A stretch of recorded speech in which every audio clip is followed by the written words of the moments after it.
बोलिए भागवत भगवान की जय हो। हमने पूर्व प्रसंग में श्रवण किया कि श्री राजा परीक्षित जी ने कलयुग को 5 जगह दिए। उसके पश्चात धर्मराज जी के जो 4 पैर थे उनमें से जो 3 पैर टूटे हुए थे उन पैरों को उन्होंने सही किया। उसके पश्चात वह अपने राज्य में लौट आए। एक दिन उन्होंने शिकार खेलने की उनकी इच्छा हुई तो एक बक्से में जरासंध का मुकुट रखा हुआ था, क्योंकि 5 पांडव पहले ही बोल के गए हुए थे कि इस बक्से में जरासंध का मुकुट रखा हुआ है,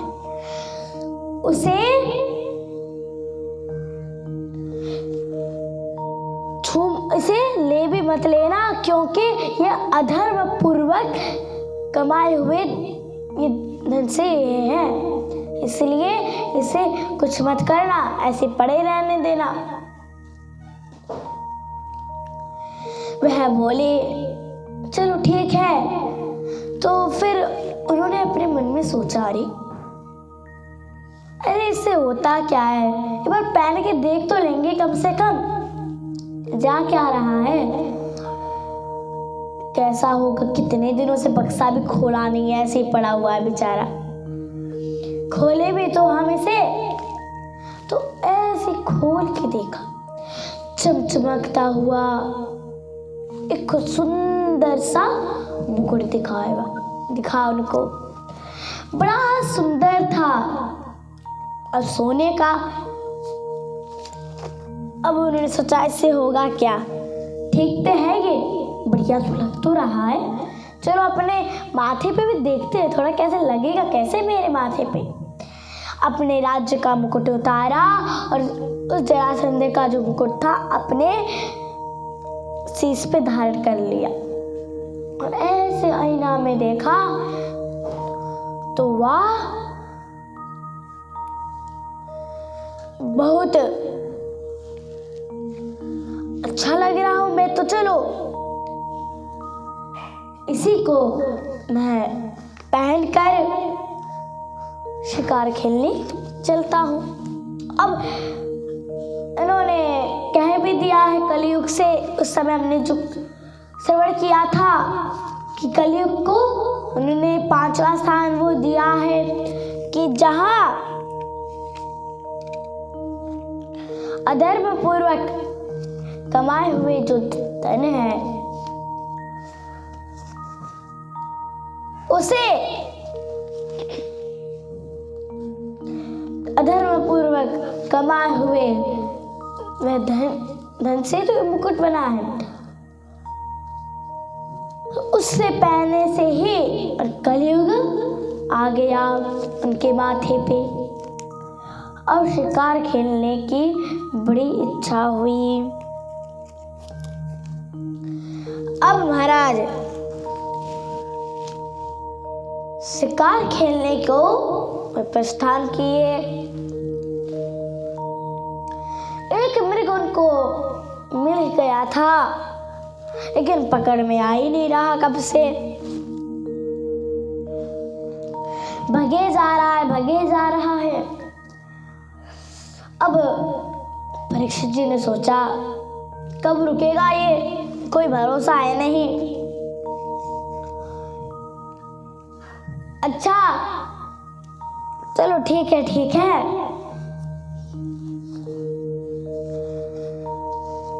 मुझे बड़ी जोर की अब भूख लग रही है और बड़ी जोर की प्यास भी लग रही है। अब तो कुछ खाने के लिए कुछ है भी नहीं, क्योंकि अब वन में तो मृग मिलते, कहीं वहाँ तो मिलेंगे नहीं बार बार। अब वन में मृग मिलते हैं, वन में गए थे, वन में कुछ अब जल पानी थोड़ा मिलेगा वहाँ तो जानवर मिलेंगे, जल पानी कुछ मिला नहीं। बड़े दुखी हुए, तो उन्होंने उसे एक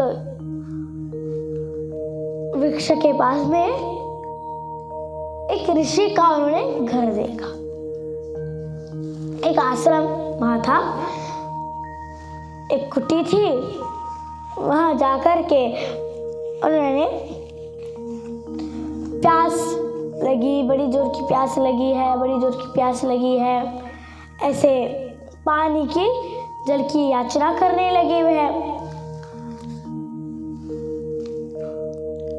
अरे पानी दे दो, पानी दे दीजिए, बड़ी जोर की प्यास लग रही है, भूख लग रही है, कुछ तो दे दो। फिर महाराज बड़े दुखी हुए, अरे ये तो दे ही नहीं रहे, कितने बार मैं बोलूं, एक बार और कहता, तब नहीं सुनी। तो फिर परीक्षित जी ने फिर से उनको जोर लगाई, हे ऋषि मुनि, मुझे अब जल दे दो, लेकिन फिर भी नहीं सुनी। अब ऋषि मुनि भी अब सदा समाधिस्थ में थे, और समाधिस्थ में कौन सुनेगा, और अब बाहर का पता ना अंदर का पता, कुछ पता ही नहीं है, तो फिर जल पानी की तो बात ही आप छोड़िए। उनको बड़ी आई गुस्सा, ऊपर से जरासंध का मुकुट कई उनके माथे पे आई गया है। उन्होंने एक मरा हुआ सर्प को लिया, पड़ा हुआ था, उसे लेकर उनके गले में लगा दिया।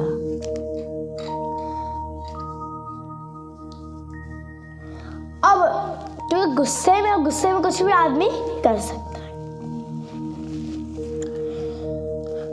महाराज कहते हैं, जो गुस्सा आदमी होता है ना, उससे कुछ आप बात मत करो ही मत।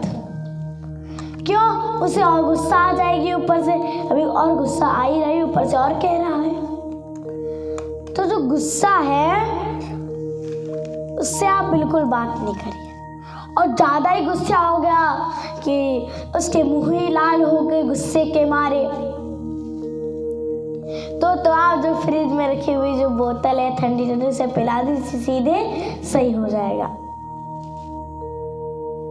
नहीं तो गुस्से में आदमी तो महाराज कुछ भी कर सकता है।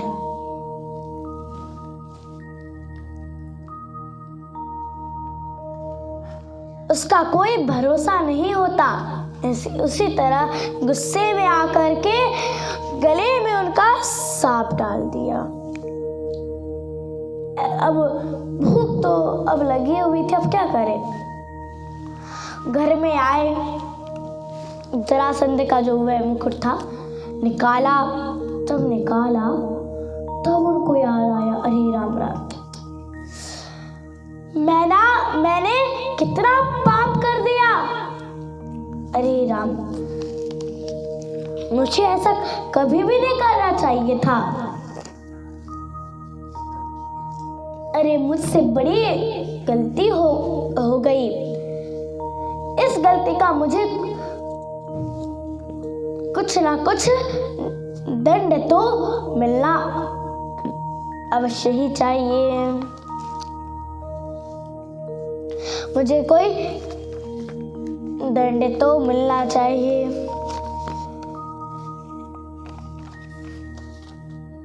इस प्रकार से मिलना चाहिए बोलकर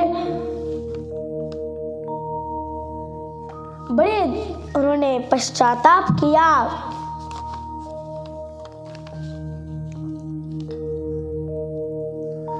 और जब क्योंकि अब जरासंध का जो मुकुट था, जो अधर्म पूर्वक कमाए हुए धन से जो वह था, उसे अब निकाल दिया। अब तो कली तो नहीं रहा ना उनके माथे में, पहले तो था, अब तो नहीं है। इसलिए उन्हें सद्गुण उनके बुद्धि में भर गए।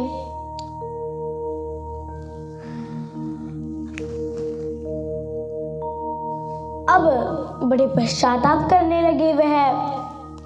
अरे इधर क्या हुआ? जब वहां के बालकों ने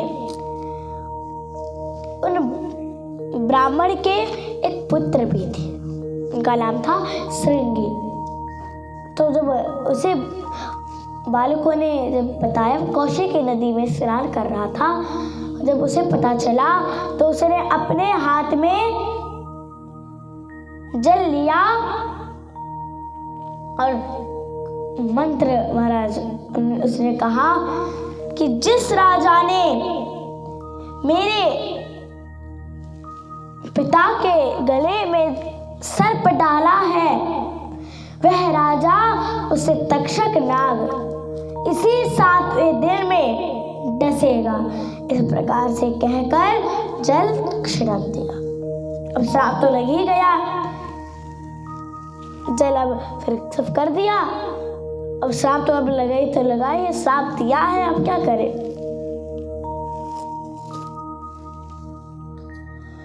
अब वह पुत्र आया स्नान करके और अपने पिताजी के गोदी में बैठकर बच्चे जैसे बड़ा रोने लगा।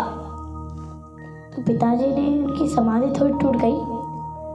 उन्होंने अपने गले में जो सर्प था फेंक दिया और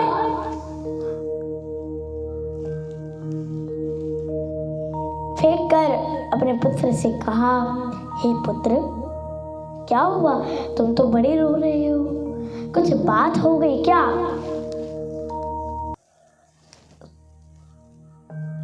बार बार ऐसे बड़े जोर से रो रहे हो।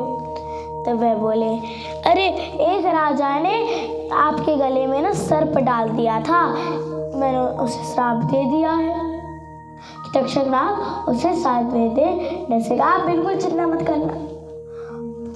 अब तो और जोर की उनको गुस्सा आई। कहा, हे पुत्र, ये तुमने क्या किया? अरे जो जानते नहीं थे उसे भी तुमने कर दिया। अरे वे राजा है, राजा। अरे उन्होंने छोटी सी गलती तो की है। ध्यान लगा के देखा, अच्छा उनको प्यास लग रही थी। वह बोले, अरे उन्हें प्यास लग रही थी, मैंने वे समाधिस्थ होने के कारण उनको जल नहीं दे सका। और तूने क्या किया? उन राजा को श्राप दे दिया। कितना सा बड़ा श्राप है ये। राजा जो होता है तो धन संपत्ति की रक्षा होती, चोर लोग नहीं आते, सब व्यवस्था ठीक होती है। और राजा ही नहीं रहा, चोर आएंगे, लूटपुट करके चले जाएंगे। अब हम क्या करेंगे? हे बेटा, ऐसे बिल्कुल नहीं करते। राजा के बिना हम कैसे रह सकते हैं? इतने मुश्किल से तो फिर इन्हें भी राजा बनाया था, लेकिन तुमने तो बहुत गलत किया है। इस प्रकार से डांटने लगे और भगवान से उन्होंने क्षमा याचना की। और वहां उनके शिष्य गौरमुख, वह गौरमुख उनको भेज दिया और कहा, तुम जाओ सारी बात उन्हें बता देना। वह बोले, चलो ठीक है। गए। इधर राजा परीक्षित जी भी सोचने लगे थे, अरे मैंने बहुत बड़ा पाप किया है, मुझे तो इसका बहुत भारी दंड मिलना चाहिए, क्योंकि मैंने बहुत बड़ा अपराध किया है। अब वह ये बोल ही रहे थे, गौरमुख शिष्य भी आ गए। वह बोले, हे राजन, हम आपसे कुछ कहना चाहते हैं कि जो श्रृंगी है ना, वो आपका श्राप है कि 7वें दिन तक्षक नाग आपको डसेगा, इसलिए आप सारी तैयारी करके पहले ही रख देना। तो वे बोले, चलो ठीक है। लेकिन मैं बड़े प्रसन्न तो हुए कि हाँ मुझे दंड तो मिलना ही चाहिए था। बहुत बढ़िया हुआ, बहुत बढ़िया हुआ, बहुत बढ़िया हुआ कहकर अपने पुत्र जन्मेजय को राज्याभिषेक करके उसका और गंगा जी के तट पे आ गए। वहाँ भगवान का ध्यान करने लगे। तो उसी समय ऋषि लोग भी वहाँ पधारे थे और उनका बड़ा स्वागत किया और कहा, आप बड़े धन्य हैं, देखो मुझे भी श्राप नहीं मिलता ना। हम जैसे जो राजा हैं, हम बड़े भाग्यशाली हैं जो आप जैसे संतों का हमें दर्शन प्राप्त हो रहा है आज। और उन राजा में आज मैं बड़ा धन्य हूँ कि आज आपका दर्शन हो रहा है मुझे। अरे वे अपने मन में सोचने लगे, अरे वह राजा, वह मुझे श्राप नहीं मिलता ना अभी, तो इन जैसे संतों का मुझे दर्शन नहीं होता। यह कहकर मेरे महापुरुषों को क्या करना चाहिए, ये प्रश्न में पूछ ही रहे थे। उसी समय वहाँ 16 साल के बड़े सुंदर सुखदेव जी महाराज वहाँ पधारे। बोलिए श्री सुखदेव जी महाराज की जय। जब वहाँ पधारे, उनके लिए बड़ा आसन दिया, क्योंकि वह तो बड़े महान है। उनके लिए बड़ा आसन दिया और उनको बिठा करके वह प्रश्न करते। पहले तो उन्होंने कहा, आप बड़े धन्य हैं, आपका बड़े भाग्य से हमें दर्शन हुआ है। अब आप हमें ये बताएं कि म्रियमाण पुरुषों को क्या करना चाहिए। देखिए श्री परीक्षित जी महाराज ने सबके लिए, सबका हित करने के लिए ये प्रश्न पूछा है, क्योंकि सब लोग मरते हैं। तो म्रियमाण पुरुषों के लिए उससे पहले ही क्या करना चाहिए, क्या खाना चाहिए, क्या करना चाहिए, क्या पीना चाहिए, इसके जो नियम है कृपया करके हमें बताएं। जब वह इस प्रकार से उन्होंने प्रश्न किया तो श्री सुखदेव जी महाराज बड़े प्रसन्न हुए। बोलिए भागवत भगवान की जय।